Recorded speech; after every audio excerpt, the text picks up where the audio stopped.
ஈரோடு மாவட்டத்தில் மரவள்ளிக்கிழங்கு அறுவடை சீசன் தொடங்க உள்ள நிலையில் கடந்த மாதத்தை விட டன்னுக்கு 3000 ரூபாய் விலை வீழ்ச்சி அடைந்திருப்பதால் விவசாயிகள் வேதனை தெரிவித்துள்ளனர். ஈரோடு மாவட்டத்தில் மஞ்சள், கரும்பு, நெற்பயிர்களுக்கு அடுத்தபடியாக வறட்சியான பகுதிகளிலும் வளரக்கூடிய மரவள்ளிக்கிழங்கு பரவலாக பயிரிடப்படுகிறது. இவை சேலம், நாமக்கல் மாவட்டங்களில் ஜவ்வரிசி உற்பத்தி செய்யும் சேகோ ஆலைகளுக்கு விற்பனை செய்யப்படுகிறது. கடந்த மாதம் டன் ஒன்றுக்கு 10,000 ரூபாயை கடந்து விற்பனை செய்யப்பட்ட மரவள்ளி கிழங்கு தற்போது 3000 ரூபாய் சரிந்து 7,000 முதல் 7,500 ரூபாய் வரை விற்கப்படுகிறது. அடுத்து வரும் மாதங்களில் அதிக அளவு அறுவடை செய்யப்பட உள்ள நிலையில் இந்த விலை வீழ்ச்சி விவசாயிகளை கவலையடைய செய்துள்ளது.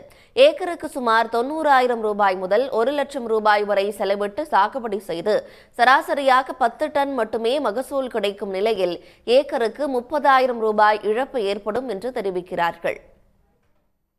இப்போ 25,000 30,000 ரூபா நஷ்டமடையக்கூடிய சூழ்நிலை இருக்குது.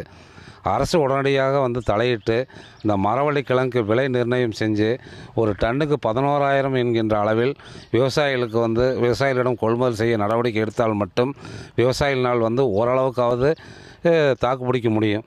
இல்லாமனா இந்த விவசாயமே ரொம்ப ஒரு கேள்விக்குறியான நிலைமையில் இருக்குங்க.